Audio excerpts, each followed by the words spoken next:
सागर मस्ती का तूफान, ये है हमारा स्पार्क रेडियो जान। नमस्कार, मैं हूँ आरजे वर्षा और आप देख रहे हैं रेडियो स्पार्क पॉडकास्ट। और आज मैं धर्मनगरी डोंगरगढ़ पर स्थित हूँ और माँ बमलेश्वरी के धाम में। और आज हमारे साथ एक बहुत ही खास मेहमान शख्सियत हमारे साथ में जुड़े हैं और वो हैं मनोज अग्रवाल जी, जो माँ बमलेश्वरी ट्रस्ट समिति के अध्यक्ष हैं। तो आज हम मनोज जी से जानेंगे कि किस तरह से ट्रस्ट की आगामी योजनाएं क्या क्या हैं, भक्तों के लिए किस तरह से ट्रस्ट काम कर रही है, और भी बहुत कुछ हम जानेंगे। लेकिन उसके लिए आप बने रहिए हमारे साथ में। तो चलिए सबसे पहले हम स्वागत कर लेते हैं मनोज अग्रवाल जी का। मनोज अग्रवाल जी, आपका बहुत बहुत स्वागत है हमारे इस खास प्रोग्राम में। जय माता दी। मैं मनोज अग्रवाल, अध्यक्ष माँ बमलेश्वरी मंदिर ट्रस्ट समिति, आप सभी का हार्दिक अभिनंदन और स्वागत करता हूँ। जैसा कि माँ बमलेश्वरी का दरबार छत्तीसगढ़ का एक बहुत बड़ा तीर्थ स्थल है और यहाँ हजारों लाखों की संख्या में प्रतिवर्ष दर्शनार्थी यहाँ माता का दर्शन लाभ और अपना उनसे आशीर्वाद प्राप्त करने हेतु आते हैं। और माता का प्रताप है कि जितने भी भक्त यहाँ आते हैं उनकी मनोकामनाएं माता पूरी करती है। इन भक्तों की इनका सुलभ सुंदर दर्शन प्राप्त हो सके, माँ बमलेश्वरी मंदिर ट्रस्ट समिति हमेशा की तरह बहुत बेहतर प्रयास कर रही है, जिससे उन्हें सुंदर सुलभ दर्शन प्राप्त हो सके। अच्छी सीढ़ियों का निर्माण, अच्छे सेट का निर्माण, पेयजल की व्यवस्था, जगह जगह यूटिलिटी की व्यवस्था, ठहरने की व्यवस्था माँ बमलेश्वरी ट्रस्ट समिति की ओर से की जा रही है। और जितने भी भक्त आते हैं वो बहुत ही यहाँ माँ का आशीर्वाद पाकर बहुत प्रसन्न मुद्रा में यहाँ से जाते हैं। मैं सभी ट्रस्ट मंडल की ओर से सबका बहुत हार्दिक अभिनंदन और स्वागत करता हूँ।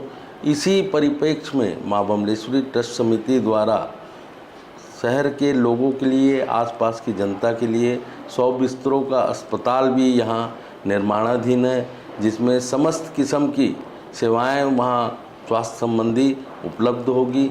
इसके साथ ही हम हमारे भविष्य के बच्चों का भविष्य जो संवारना है उसके लिए भी एक हाई टेक कोचिंग इंस्टीट्यूट यहाँ स्थापित करने जा रहे हैं, जिससे कि जो बच्चे जो हायर एजुकेशन के लिए तैयार होंगे उस कोचिंग के माध्यम से उनका सिलेक्शन होगा। अच्छे काउंसलर की नियुक्ति की जाएगी, जिससे बच्चों का स्किल पता करके उन्हें उस दिशा में उन्हें तैयार करके उन्हें प्रशिक्षित किया जाएगा। साथ ही मंदिर ट्रस्ट 100 कमरों का एक भक्त निवास, नीचे प्रसादम, अच्छी पार्किंग और विभिन्न किस्म की जो शहर के विकास के लिए भी तरह तरह के कार्य कर रहा है। इसी परिप्रेक्ष्य में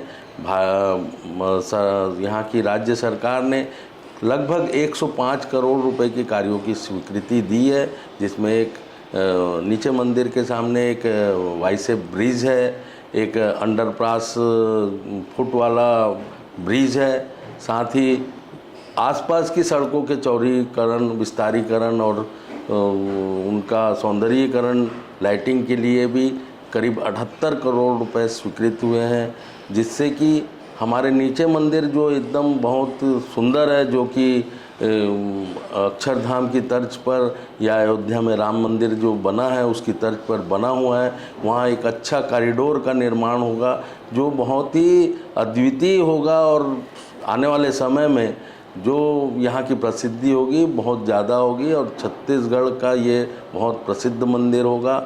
जैसे कि बनारस और उज्जैन के लोग या फिर शिरडी से गांव में जैसी व्यवस्थाएं, सेवाएं हैं उच्च स्तर की, वैसी यहाँ पर उपलब्ध होगी।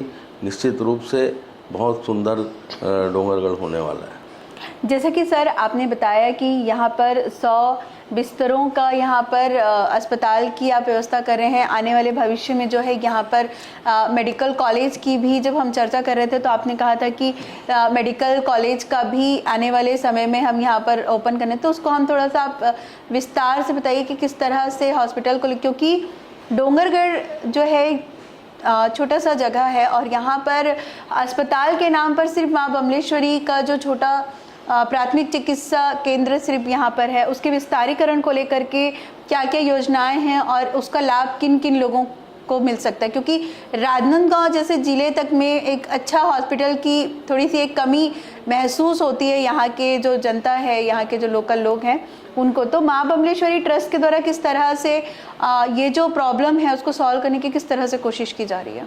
निश्चित रूप से माँ बमलेश्वरी मंदिर ट्रस्ट समिति और मंदिर छत्तीसगढ़ का सबसे बड़ा तीर्थ स्थल है और इस ट्रस्ट के माध्यम से हमारी ये जिम्मेदारी है कि हम अच्छी जो मानव सेवा से संबंधित हो, चाहे हमारे बुजुर्गों के लिए हो, चाहे अनाथालय के लिए हो, चाहे हमारे बच्चों के लिए हो, हमको उस दिशा में भी कार्य करने का हमारा दायित्व है।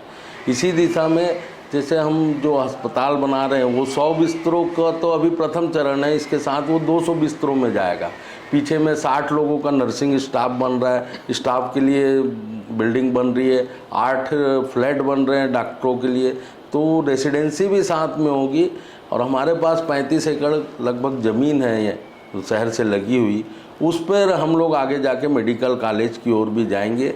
और इतने बड़े ट्रस्ट है, उनकी माता का इतना आभा मंडल है, उसको देखते हुए ये कार्य अगर ट्रस्ट नहीं कर पाया तो फिर कोई मज़े वाली बात नहीं है। हम इसको बिल्कुल प्रण कर रखें कि इस दिशा में हम लोग आगे बढ़ेंगे और ट्रस्ट को, माता के नाम को आगे लेकर जाएंगे।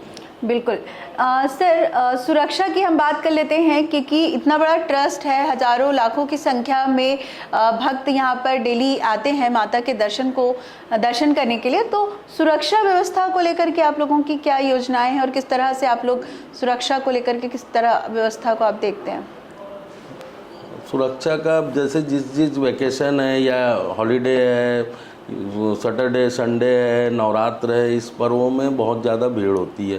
जैसे नवरात्र में 10-10, 15-15 लाख लोग आते हैं इन 9 दिनों में, तो हम लोग उनको कतारबद्ध धीरे धीरे ले जाने के लिए जगह जगह स्टाफर का व्यवस्था करते हैं, झिकझैक की व्यवस्था करते हैं, जिससे लोग कतारबद्ध तरीके से जा सकें और उन्हें किसी किस्म की भगदड़ का सामना करना नहीं पड़े।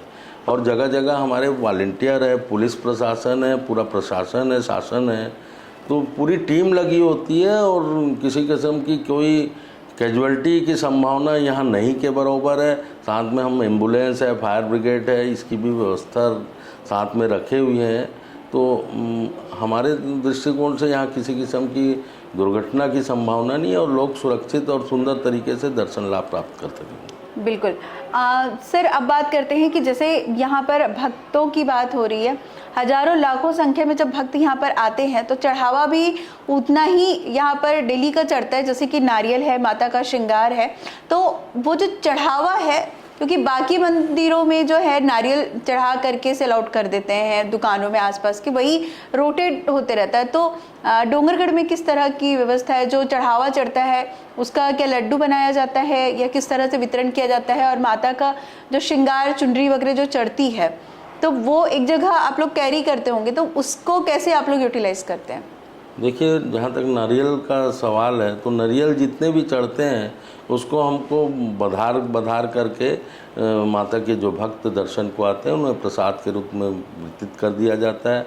और चुनरी भी जो माता को भेंट करी जाती है, वो चुनरी भी माता के भक्तों को हम उनको वापस उनका प्रसाद, उनका आशीर्वाद के रूप में उनको पहना देते हैं, तो जिससे हमारा ये डिस्पोजल हो जाता है, हमको किसी किस्म की दिक्कत नहीं आती है। सर, जैसे कि हमारी आपस में बात हो रही थी, आप कुछ बता रहे थे कि यहाँ पर माता के जो खाने की जो चीज़ें होती हैं वो स्पेशल एक चौकी है माता की और वहाँ पर स्पेशल ब्राह्मणों के द्वारा महिलाएं आपने नियुक्त की है, तो वो क्या है, उसके बारे में थोड़ा सा विस्तार से बताइए। माता के भक्त जो ऊपर पहुँचते हैं तो उनको हम 20 रुपये में दाल चावल सब्जी रोटी उपलब्ध कराते हैं माता के भंडारे के रूप में।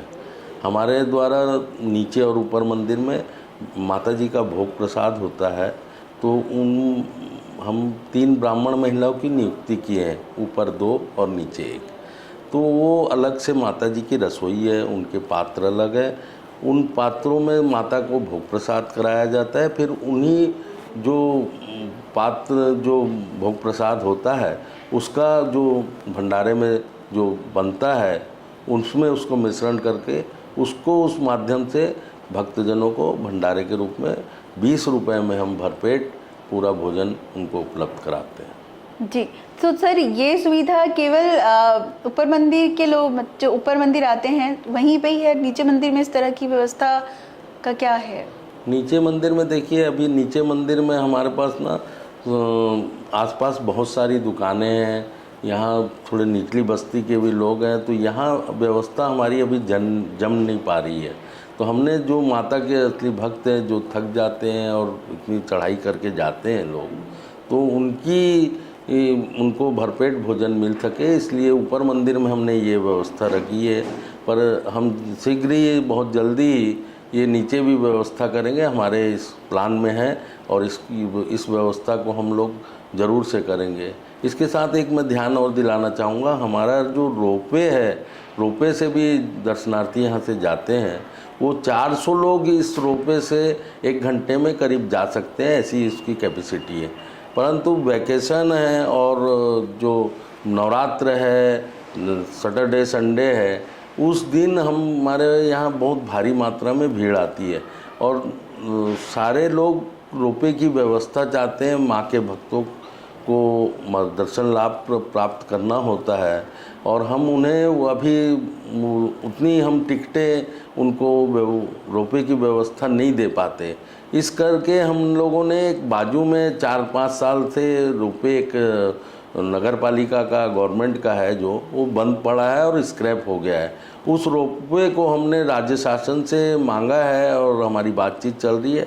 वो रोपवे अगर हमको मिलता है तो उसमें अत्याधुनिक एक रोपवे का हम स्थापना करने की हमारा प्लान है, जिसमें करीब 1200-1500 लोग 1 घंटे में ऊपर मंदिर जाके माता के दर्शन लाभ प्राप्त कर सकेंगे। सर जैसे यहाँ पर हम देखते हैं कि बड़ी मंदिर की तरफ से एक माता की जो चक्कर परिक्रमा जो हम करते हैं उसके लिए कुछ एक पथ बनाया जा रहा है, वो क्या है सर? देखिए, ये डॉक्टर रमन सिंह जी की महत्वाकांक्षा थी कि माता का जो इतने पहाड़ पे स्थित है उसकी परिक्रमा भक्तजनों द्वारा होनी चाहिए और इसी परिप्रेक्ष्य में उनके प्रयास से ये परिक्रमा पथ का निर्माण हुआ था। परंतु कुछ स्थान पे उसका निर्माण रुका हुआ था। हमारी आने के बाद हमने संपर्क किया कि यदि इसको आप पूरा करेंगे तो भी ये परिक्रमा पथ पूर्ण होगा। तो उन्होंने अभी फिर से सैंक्शन हुआ और भारतीय जनता पार्टी की सरकार फिर से आई तो उन्होंने उस पर इनिशिएट लिया और ये अभी वो करीब पूरा होने के कगार पे है और बहुत जल्दी बहुत भक्तों के लिए ये परिक्रमा पथ तैयार हो जाएगा और ये बहुत ही एडवेंचर टाइप का परिक्रमा पथ है। लोगों को बहुत आनंद आएगा इस पर चलने पर और आने वाले समय में इसका लाभ दर्शनार्थियों को मिलेगा। बिल्कुल। सर जैसे आपने बताया कि यहाँ पर लाइब्रेरी की आपने बात कही कि पहले यहाँ पर बहुत छोटे स्तर पे लाइब्रेरी थी, तो उसके बारे में आप लोग किस तरह से उसको बढ़ाने के लिए और जो कॉम्पिटिटिव जो यहाँ के लोकल जो बच्चे हैं जो पढ़ाई के लिए बाहर जाकर नहीं पढ़ पाते हैं, तो उसके लिए ट्रस्ट किस तरह का काम कर रही है? मैंने बताया आपको कि हम हाईटेक कोचिंग इंस्टीट्यूट यहाँ पर स्थापित करने की हमारी योजना है और जिनका भी जो स्किल है उसको काउंसलर के माध्यम से हम उनके स्किल को पहचानेंगे और उन्हें उस दिशा में उस सब्जेक्ट पे हम प्रशिक्षित करके उन्हें पास आउट कराने की कॉम्पिटिटिव एग्ज़ाम में वो पास आउट हो सके, ऐसी हमारी सोच है और ये ऐसी योजना है। इसी तरह जो महिलाओं के लिए हमने सिलाई कढ़ाई केंद्र का हमने स्थापना की हुई है, उसमें महिलाएं और बच्चे उस सिलाई कढ़ाई केंद्र के माध्यम से वहाँ प्रशिक्षित होती है और जो महिलाएं हैं उससे प्रशिक्षित होकर अपने दैनिक जो उनको लाभ प्राप्त हो सके वैसा वो संचालन अपने प्राइवेट रूप में करती है, तो उनका एक आर्थिक हमारी मदद होती है उस हिसाब से। साथ ही हम लोग एक जिम का भी वहाँ पर संचालन कर रहे हैं, हमारे द्वारा जिम चलाया जा रहा है। साथ ही एक ग्रंथालय हमारा, और उसको हम आगे जाके डिजिटल लाइब्रेरी के रूप में हम उसको आगे ले जाएंगे, जिससे कि भविष्य में बच्चे उसका लाभ प्राप्त करते हैं और समस्त किस्म की जो पुस्तकें हैं और उसको डिजिटल प्लेटफॉर्म के माध्यम से उसका वो सदुपयोग कर सकते हैं। क्योंकि डिजिटल इंटरनेट का ज़माना है और इंटरनेट होने से पूरा वर्ल्ड अभी डिजिटल प्लेटफॉर्म से जुड़ा हुआ है। हमको कोई भी सूचना है, कोई भी प्रशिक्षण है, कुछ भी हमको जानकारी प्राप्त करनी तो बहुत आसान तरीका है डिजिटल प्लेटफॉर्म। तो हम डिजिटल लाइब्रेरी की ओर हम निश्चित रूप से बढ़ेंगे, जिससे यहाँ हमारे बच्चों को बहुत ज़्यादा उसका लाभ प्राप्त हो सके। बिल्कुल, आपने डिजिटल की बात आपने कही, आपने बहुत सही बात कही कि जब से डिजिटल दुनिया हुई है तब से एक फ़ोन के माध्यम से हम पूरा यूँ कहें कि एक फ़ोन हमारे हाथ में पूरा वर्ल्ड हम लेके घूमते हैं। तो सर, डिजिटल के माध्यम से लोग, जैसे कई भक्त हैं माता का दर्शन करना चाहते हैं लेकिन वो आ नहीं पाते हैं, है ना, तो उनके लिए क्या सुविधा है ट्रस्ट के माध्यम से? जैसे आपने डिजिटल की बात की, तो डिजिटल आरती हो गया कि वो घर बैठे माता के दर्शन कर सकें, उस टाइप से कुछ सुविधा ट्रस्ट के माध्यम से? बिल्कुल, हमारे मंदिरों में लाइव कैमरे लगे हुए हैं और उसको हम सब मतलब नवरात्र के दौरान लिंक के माध्यम से लोगों को दर्शन लाभ प्राप्त कराते हैं। पर इसको जल्दी हम जैसे दोनों टाइम की जो आरती है उसको डिजिटल के माध्यम से हम लोगों को लाइव प्रसारण कराएंगे। हमारी चालू भी हुई थी पर कुछ तकनीकी कारणों से अभी उसको हम चालू नहीं कर पाए। अभी जैसे हम डिजिटल प्लेटफॉर्म के हमारे 165 कैमरे का कंट्रोल रूम है, पूरा मंदिर परिसर 165 कैमरों से लेंस है। यहाँ किसी भी किस्म की कोई भी दिक्कत है, परेशानी है कोई भी, तो हम उसको बिल्कुल तुरंत उसको करते हैं। किसी दर्शनार्थियों के साथ कुछ घटित हो, इसको ना हो, इसका हम लोगों इस कैमरे के माध्यम से हम उसको देखते हैं और उसको सॉर्ट आउट करने की कोशिश करते हैं, जिससे किसी के साथ कुछ गलत ना हो पाए। बिल्कुल। सर, जैसे आपने रुकने की व्यवस्था के बारे में आपने बताया था कि डॉर्मेट्री वगैरह है, तो उसके बारे में थोड़ा सा विस्तार से बताइए कि किस तरह से, जैसे आपने बताया था कि एसी रूम है और निःशुल्क भी है, तो वो किस तरह की आपकी सुविधाएं यहाँ पर है ट्रस्ट समिति के द्वारा? जैसे कि हमारे पास एक अतिथि गृह है जिसमें 17 रूम है, एक मोटल है, उसमें 3 डॉर्मेट्री है, 6 रूम है, नीचे मंदिर में भी 3-4 रूम है। अभी हमारे पास इतनी व्यवस्था है और कम मूल्य पर हम जैसे 700-800 रुपये में एसी रूम गीजर के साथ ये सब उपलब्ध कराते हैं। और आने वाले समय में हम जैसे 100 कमरों का भक्त निवास की बात कर रहे हैं पहले चरण में, आगे उसको 100 कमरे का एक सेकंड भी स्लॉट बनेगा।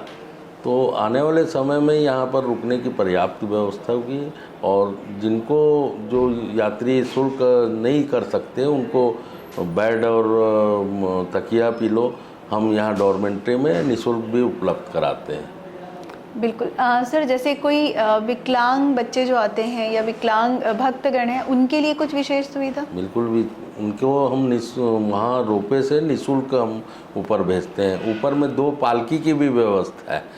जैसे 100 सीढ़ी रोपे के बाद और चढ़नी होती है, और जो वृद्ध जन है या फिर अपाहिज है या जो विकलांग है वो अगर वहाँ नहीं जा पा रहे हैं तो उनके लिए 2 हमारे पास पालकी की भी व्यवस्था है, जिसके माध्यम से हम उन भक्तों का हम दर्शन लाभ माता का करवाते हैं। तो वो पालकी के लिए कैसे, मतलब बुक करवाना पड़ता है पहले से या फिर? ऊपर मंदिर में रोपे के पास रखी हुई है, कार्यालय में सूचना देनी पड़ती है। अगर पूर्व सूचना रहे तो उनके जाने के पहले ही हमारे आदमी रहते हैं, वो उनको बैठाल के उनको दर्शन लाभ प्राप्त कराते हैं। बिल्कुल। सर, जैसे शिरडी में माता, जैसे शिरडी में ये होता है कि जो साईं बाबा का जो विशेष श्रृंगार किया जाता है या बाबा को जो कपड़े वस्त्र पहनाए जाते हैं वो भक्तों के द्वारा जो लाए हुए वस्त्र हैं उसमें से एक लक्की ड्रॉ निकाला जाता है और जिसके नाम का पर्ची निकलता है बाबा को उनके वस्त्र पहनाए जाते हैं। तो क्या यहाँ पर भी कुछ इस तरह की व्यवस्था है? क्योंकि कई भक्त हैं जो चाहते हैं कि माता को हमारे द्वारा, हम माता का श्रृंगार करवाएं, हमारे द्वारा भेजे गए वस्त्र माता को पहनाया जाए। तो इस तरह का कुछ ट्रस्ट के द्वारा कुछ व्यवस्था? देखिए, प्रतिदिन माता जी का अभिषेक सुबह 4 बजे होता है जी। तो भक्तजनों द्वारा हम जनरल दिनों में तो उनके वस्त्र हम भक्तों द्वारा नहीं लेते, पर उस जो अभिषेक होता है उसका कुछ शुल्क है, वो लेके वो उस पूजा में बाहर से शामिल हो सकते हैं। ऐसी व्यवस्था मंदिर ट्रस्ट द्वारा है। जहाँ तक वस्त्रों का सवाल है तो जो नवरात्र होता है, नवरात्र में जो भक्त माता को वस्त्र अर्पित करना चाहते हैं तो पहले आओ पहले पाओ की स्कीम में उनको वो मौका मिलता है। 9 दिनों में अलग अलग 9 भक्तों द्वारा वो माता को वस्त्र अर्पित करते हैं। 9 मंदिर है, 9 मंदिरों का पूरा वस्त्र उनके द्वारा अर्पित होता है। और वो वस्त्र चूँकि हमारी प्रशिक्षित महिलाएं जो सिलाई कढ़ाई केंद्र में चला रही हैं उनके द्वारा तैयार किया जाता है। चूँकि क्या है, उनका माप होता है अलग अलग मंदिरों का अलग अलग, तो हम उनसे या तो राशि ले लेते हैं या फिर वो वस्त्र उपलब्ध करा देते, तो उसका सिलाई का जो शुल्क है उनको महिलाओं को दिलाकर वो वस्त्र तैयार करके माता को अर्पित किया जाता है। जो भक्त चाहते हैं कि माता उनके द्वारा पहनाए गए वस्त्र, उनके भेजे द्वारा वस्त्र पहने, तो वो आपसे कैसे संपर्क कर सकते हैं? यहाँ नीचे सिरपानी कार्यालय में संपर्क कर सकते हैं और वो करीब 8 दिन पहले उनको आना होता है नवरात्र पे, तो फिर उन्हें वैसे उनको मौका मिलता है। बिल्कुल। आपने अपना बहुत ही महत्वपूर्ण टाइम आपने दिया। जाते जाते बस एक लास्ट क्वेश्चन कि आप हमारे दर्शकों से क्या कहना चाहेंगे? बिल्कुल रूप से मैं ये कहना चाहूँगा कि आप डोंगरगढ़ आइए, आपका स्वागत अभिनंदन है और माता का दर्शन लाभ प्राप्त करके अपना जीवन सफल बनाइए। माता का आशीर्वाद आपको होगा, उनकी स्नेह रहेगा, उनका जो आशीर्वाद होगा वो आपके लिए फलीभूत होगा। Thank you. आपने इतना कीमती वक्त हमें दिया और सर आपका बहुत बहुत शुक्रिया। जय माता दी। जय माता। अभी हमारे साथ में थे मनोज अग्रवाल जी, जिन्होंने बताया कि किस तरह से माँ बमलेश्वरी ट्रस्ट समिति भक्तों के लिए काम करती है। आने वाले समय में भक्तों को यहाँ पर 100 बिस्तरों का अस्पताल भी मिलने वाला है, जो कि जिसका लाभ भक्तों को मिलेगा ही, साथ ही साथ जो डोंगरगढ़ की जनता है उन्हें भी इस अस्पताल का लाभ मिलेगा। साथ ही साथ मनोज अग्रवाल जी ने बताया कि यहाँ पर एक लाइब्रेरी बनाई जानी है जहाँ, और जिसे आगे चल करके डिजिटल भी किया जाएगा। तो डिजिटल होने के बाद में डोंगरगढ़ के जो जनता है उनको तो लाभ मिलेगा ही बच्चों को, साथ ही साथ डिजिटल के होने के कारण बाहर के बच्चों को भी उसका लाभ वो ले पाएंगे।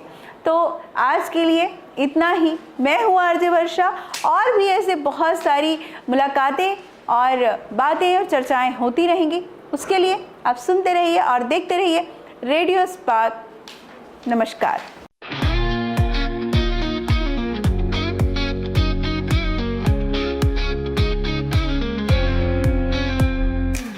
धुनों का सागर, मस्ती का तूफान, ये है हमारा स्पार्क रेडियो जान।